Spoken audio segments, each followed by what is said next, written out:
do nosso quadro Falando de Direito, roda a vinheta. Com você, Falando de Direito. Hoje, com alegria, a gente recebe o advogado Rafael Bernardes para falar sobre um assunto que está trazendo dor de cabeça, Rafael, para as pessoas que estão precisando dos serviços do INSS. Sempre gera polêmica envolvendo o INSS.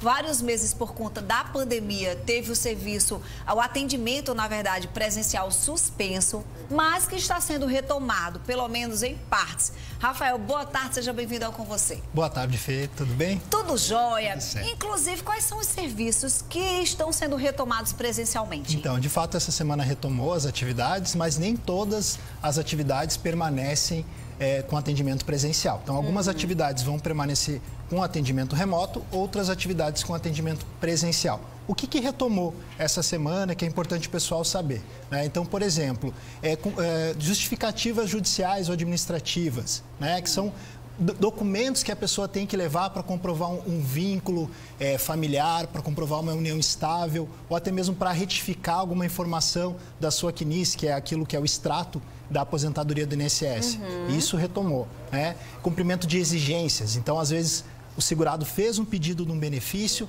e esse benefício ele cai lá no INSS como falta de documentação. Então, é o momento que a pessoa tem para levar essa documentação para comprovar algum tipo de situação. Agora, Rafael, essa levada de documento para o INSS, não, eu vou hoje. Não, parece que é tudo agendado. É importante ligar para agendar, até porque o INSS está com horário reduzido, né? Então não adianta todo mundo ir ao mesmo tempo, porque não vai conseguir ser atendido, né? Foi filas recordes que teve agora na segunda-feira, né?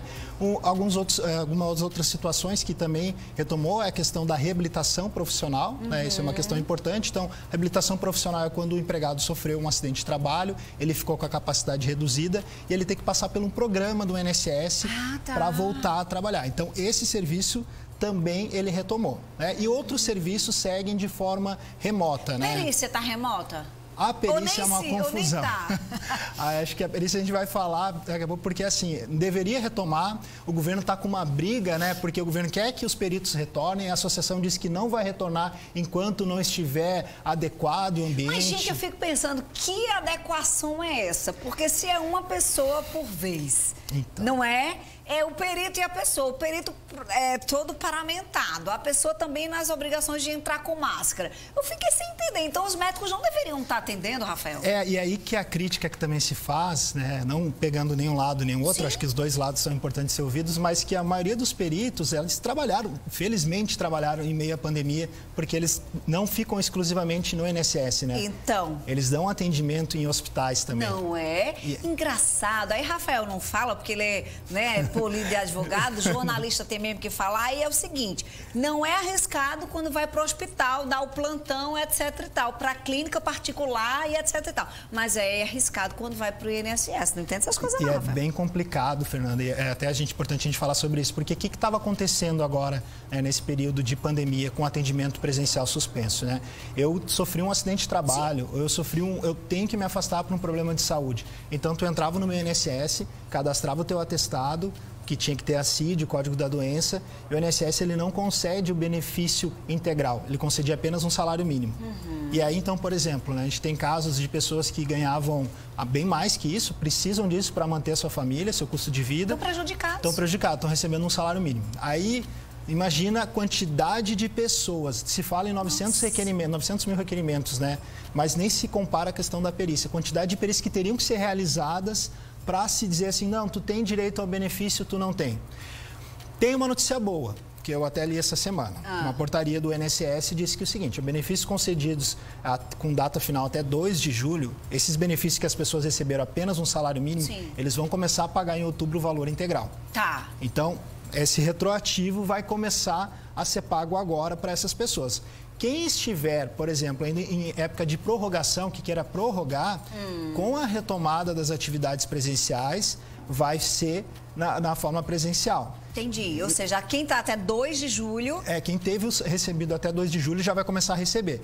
Aí a gente não sabe, porque vai depender de portarias, assim, período posterior, como é que vai ser o pagamento. A gente está falando de julho, já decorreu julho inteiro, já decorreu agosto inteiro, a gente está em 18 de setembro. Isso. E essas pessoas já E assim, por experiência, uma perícia do INSS, quando a gente pega grandes centros, pode demorar 3, 4 meses para acontecer. Imagina com esse acúmulo. Imagina com esse acúmulo. Então, o INSS não vai ter condições de fazer todas essas perícias. Você vislumbra aí alguma saída, Rafael?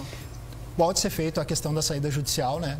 Porque às vezes se faz o requerimento, uma liminar para conseguir todo o valor da remuneração, depende do juiz deferir, mas é uma saída que nós estamos oferecendo eventualmente.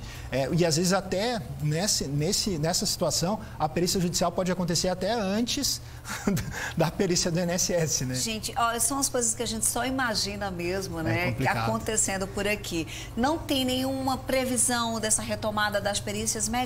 Hoje eu vi que estava lendo aqui nas notícias, né? Tá uma discussão, a associação está conversando com o governo já ameaçou que vai descontar como dia não trabalhado dos peritos, porque eles deveriam retomar as atividades. A gente espera, assim, que haja um consenso entre as duas partes, que a partir de semana que vem, pelo menos se retome e que também o governo tome medidas importantes. Porque, por exemplo, a gente conversando com os outros colegas assim da área, olha, então o governo foi lá e antecipou o salário mínimo. Não vai ter condições de fazer essas perícias agora. Não vai ter condições de fazer todas essas perícias. Aí já está se propondo a pagar baseado só nos atestados. Por que não pagou o auxílio doença integral antes? Não é isso? Porque deixou essas pessoas desamparadas. Aí no início, quando se teve, aí entrando do lado mais político, mas assim, quando se teve a notícia, não, vai ter a antecipação do auxílio doença, beleza, tudo certo, que bom. O pessoal não vai ficar desamparado. Mas se viu que isso ia ter que acontecer... Por que não fazer? Né? Por que não foi feito antes, né? Por que foi deixar acumular? Por que foi deixar as pessoas sem a sua... ameaçando a sua subsistência, né? Gente, é complicado demais. Até é importante, Rafael, até falou rapidamente aqui. Vamos explicar bem direitinho, Rafael, para que serve a perícia? Para que o pessoal de casa entenda. Você falou aí de acidente de trabalho, mas é importante para você entender qual é a dificuldade. Talvez não seja a sua realidade, que você está trabalhando, eu estou trabalhando, o Rafael está trabalhando. Talvez a gente não esteja, né, nesse momento de necessidade e acha que bobagem. Para você ter noção, são mais de 900 mil. Requerimentos administrativos. Eu nem sei qual é o número, o que é perícia, o que não é.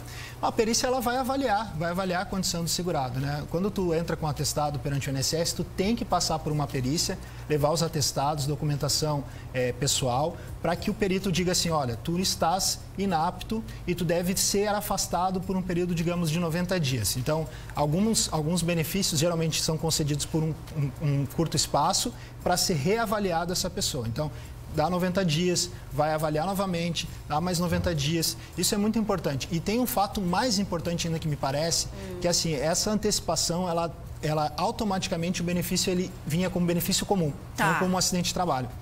E aí tem um problema, porque o acidente de trabalho é diferente os direitos em relação ao benefício comum.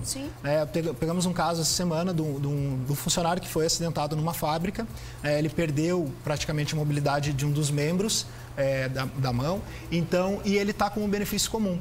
Pela lei, ele não tem direito a uma estabilidade. E o benefício acidentário, a pessoa tem direito a 1 ano de estabilidade. Então, é importante quem está em casa saber disso. Então, por exemplo, se tu teve um acidente... Ainda está sendo lesado. Isso. E é assim, ó, quem teve um acidente de trabalho, fez o pedido de antecipação, porém, foi 31, o INSS não vai converter automático. Você tem que entrar no meu INSS e pedir a conversão para B91. Tem que fazer isso. Então, se a sua doença... E se o INSS negar esse benefício? Aí vai para a via judicial. Mas tem que, inclusive, ter o requerimento no administrativo para se buscar a via judicial. Porque o juiz entende o seguinte, primeiro tu tem que provocar o INSS para saber se o INSS vai dizer se é acidente ou não.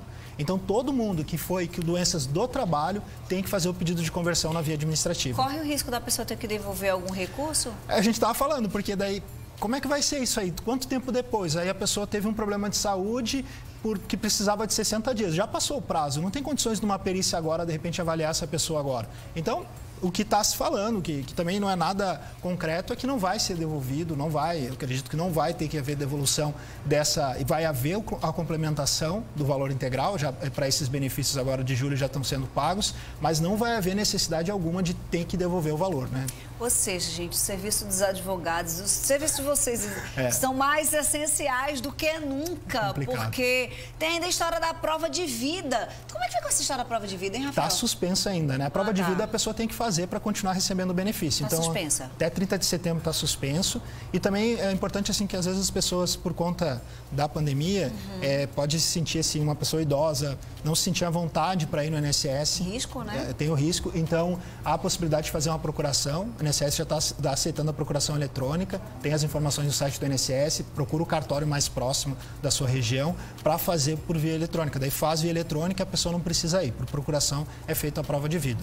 E qualquer dúvida que ficou sobre o tema, você vai lá no @falando de direito BR, @adv.rafaelbernardes. E mais, você lá no Falando de Direito BR vai concorrer, gente. Olha isso, os meninos estão com uma mega promoção.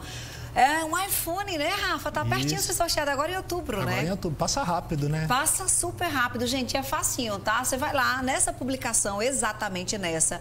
Aí você vai seguir as regras. Só seguir o Falando de Direito BR, seguir o Rafael que tá aqui com a gente, seguir o Isaac Bertolini, que uma semana intercala com o Rafael aqui na construção dos conhecimentos, e também o escritório dos meninos, que é o Bertolini Bernardes, né? Isso aí. Só seguir essa galera, são 4 perfis rapidinho e perfis interessantes de você seguir e marcar os amigos nos comentários. E curtir a foto. Faz tudo isso e não curte a foto. É verdade, Rafa. Presta atenção, ainda tem que curtir a foto. Tem que curtir a foto, senão não participa. Um iPhone pra você, olha que top. Tá, Obrigada, muito legal. viu, meu Obrigado, bem? Fernanda. Até a semana que vem, se Deus quiser. Vou falar